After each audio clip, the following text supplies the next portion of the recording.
3월 27일 월요일 그 사람교회 매일 묵상 시작하겠습니다. 우리가 할데베르크 요리문답 계속 공부하고 있죠. 인간의 비참함에서 우리가 구원을 얻는데, 그리스도를 믿음으로 구원을 얻는데 그 믿음의 내용이 무엇입니까? 해서 사도신경을 계속 배우고 있습니다. 오늘 53문인데요. 사도신경에 성령을 믿사오며 이렇게 시작되는 성령님에 관해서 묻는 질문입니다.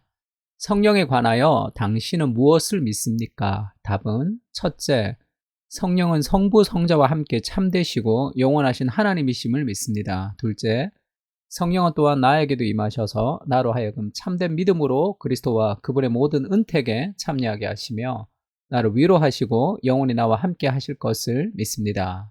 이 두 가지를 이제 얘기하고 있는데, 첫 번째, 성부 성자 성령 할 때 성령님은 하나님이신 것을 좀 알아야 돼요.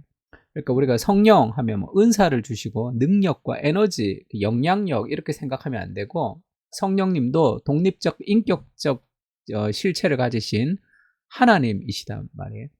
그러니까 그 에너지와 능력이나 영향력이 아니라 그 신적 지정 의를 가지신 인격이라는 거 알아야 돼요. 성령 하나님이 인격적이시다. 그래서 성령님이 우리를 인도하실 때는 인격적으로 인도하십니다. 우리를 깨닫게 하시고 마음에 감동을 주시고 우리의 의지적인 실천을 통해서 그렇게 우리를 인도하시는 분이시다는, 인격적인 하나님이시다라는 것을 좀 이해할 필요가 있고요. 그래서 에베소서 1장 13절 14절 보면 그 안에서 너희도 진리의 말씀, 그 너희의 구원의 복음을 듣고 그 안에서 또한 믿어 약속의 성령으로 인치심을 받았으니 할 때, 우리가 복음을 듣고 우리가 말씀을 깨달을 때 성령께서 우리에게 믿도록 하시는 거죠. 성령께서 역사하셔서.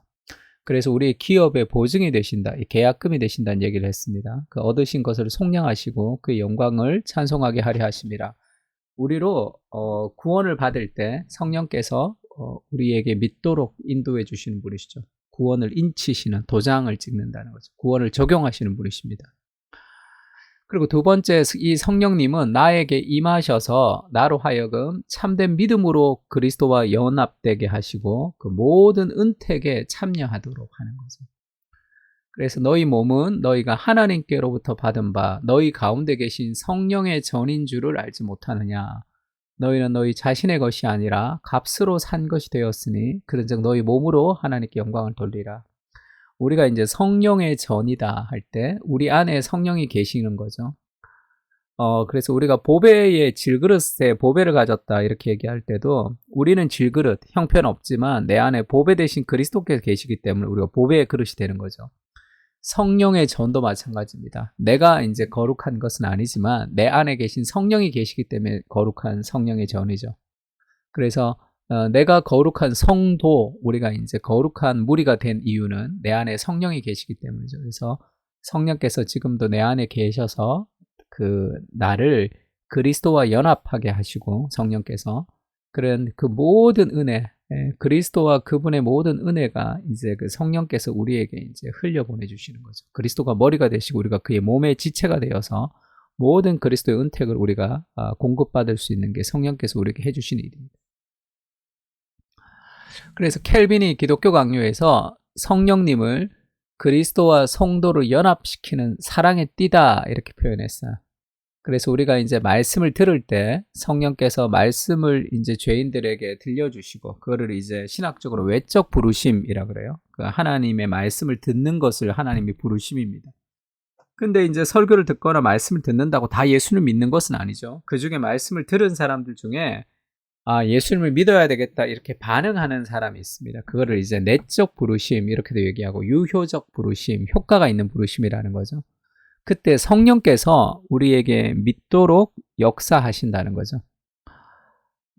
그래서 그 사도행전에 보면 바울이 이제 그 유럽으로 가서 복음을 전할 때 안식일이었어요. 우리가 기도할 곳이 있을까 하여 문 밖 강가에 나가 거기 앉아 모인 여자들에게 물었습니다. 기도할 곳이 어디 있는지. 그때 두아디라 시에 있는 자색 옷감 장사로서 하나님을 섬기는 루디아라 한 여자가 있었어요. 바울의 말을 듣고 있을 때에 주께서 그 마음을 열어 바울의 말을 따르게 하신지라. 설교를 들을 때도 이 마음 문을 성령께서 열어주시는 거예요. 그 마음 문을 열어서 바울의 말을 따르게 하신. 그 성령께서 하시는 사역이시죠. 그래서 그와 그 집이 다 세례를 받고 우리에게 청하여 이르되 만일 나를 주 믿는 자로 알거든 내 집에 들어와 유하라 하고 강권하여 머물게 하니라. 그래서 여기서 이 교회가 시작되죠. 이 루디아의 집에서 이 그 바울의 교회가 시작되는 그런 시작을 알립니다. 그때도 우리가 이제 예수님을 믿을 때도 마찬가지죠. 우리가 말씀을 들을 때 성령께서 우리 가운데 그 마음을 열어주시는 일들이 먼저 있는 거죠. 그 일들을 성령께서 우리에게 하시고, 그래서 그 모든 은택에 어떻게 참여하게 하시는가 하면 성령께서 이제 우리를 하나님을 아빠, 아버지라고 부를 수 있도록 하는 거죠. 그게 낯설지 않는, 하나님을 아버지라고 불러도 낯설지 않는 그런 하나님의 자녀가 되었다는 것을 성령께서 우리에게 확인시켜 주십니다. 내적 확신을 주시는 거죠. 그러므로 네가 이후로는 종이 아니요 아들이니 아들이면 하나님으로 말미암아 유업을 받을 자니라. 유업이라는 것은 유산을 물려받는 헤리티지, 기업을 받는다는 뜻입니다. 천국의 기업을 우리에게 받는 그런 하나님의 자녀가 되었다는 이것을 확인시켜 주시는 분이 성령님이시죠. 그래서 내 안에 계신 성령께서 모든 은택에 참여하게 하십니다. 나를 위로하시고 그리고 영원히 나와 함께, 하나님이 내 아버지가 되시니까 얼마나 이게 가장 큰 위로입니까? 또 영원히 나와 함께 하실 것을 믿죠. 요한복음 14장 16절에 예수님께서 그렇게 얘기하죠. 내가 아버지께 구하겠으니 그가 또 다른 보혜사를 너희에게 주사. 보혜사는 보호하고 은혜를 부어주시고 우리를 가르쳐 주신다라는 뜻이라고 얘기했습니다. 또 다른 보혜사, 예수님이 보혜사였고 우리에게 예수님이 승천하시고 성령을 우리에게 보내주시죠. 또 다른 보혜사를. 근데 그 성령님이 우리에게 오시면 그 또 다른 보혜사를 너희에게 주사. 그 다음 구절에 어떻게 되죠? 영원토록 너희와 함께 있게 하리니. 내 안에 계신 성령께서 영원히 나를 떠나지 않는다는 것을 알아야 됩니다. 영원히 나를 떠나지 않는 사랑, 내가 무슨 짓을 해도 영원히 나를 붙드는 사랑이 있다는 그것이 우리를 얼마나 안정감 있게 하는 겁니까? 그는 진리의 영이라 세상이 능히 그를 받지 못하나니 이는 그를 보지도 못하고 알지도 못함이라. 그러나 너희는 그를 아나니 그는 너희와 함께 거하시며 또 너희 속에 계시겠습니다. 우리 속에서 영원토록 우리와 함께 계시는 성령님이 우리와 함께 한다는 것이 얼마나 큰 위로가 됩니까? 그러면 우리와 영원토록 함께 하기 때문에 이제 내가 마음대로 막 살아도 하나님 성령께서 원하는 것으로 우리를 인도하시냐? 그렇지는 않죠. 성령께서 우리를 인격적으로 대하신다고 얘기했죠. 그래서 우리를 강제적으로 우리에게 무언가를 하도록 요구하지 않습니다. 인격적으로 깨닫게 하시고 우리에게 느끼게 하시고 그리고 우리가 자발적인 순종으로 의지적으로 우리를 순종하게 하시는 그런 인격적인 과정을 통해서 우리와 대화하시는, 우리 설득하시는 분이시죠. 그래서 에베소서 4장 30절에 이런 말씀도 있죠. 하나님의 성령을 근심하게 하지 마라. 그 안에서 너희가 구원의 날까지 인치심을 받았느니라. 우리가 그 성령께서 우리 안에 영원토록 떠나지 않으시면서 우리를 설득하시고 우리에게 말씀하시는데 우리가 그 음성을 듣지 않고 하나님 말씀에 순종하지 않을 때 성령께서 근심하시죠. 정말 인격적으로 우리를 대하시는 거죠. 그래서 우리가 성령님을 어떻게 대해야 됩니까?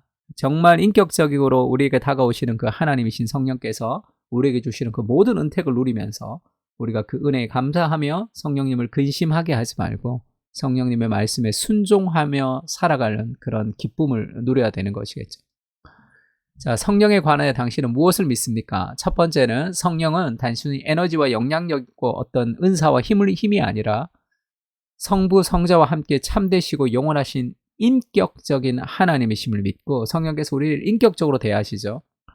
또한 나에게 임하셔서 참된 믿음으로 그리스도와 연합하게 하시고 그리스도의 모든 은택을 우리에게 주시는 분이시죠.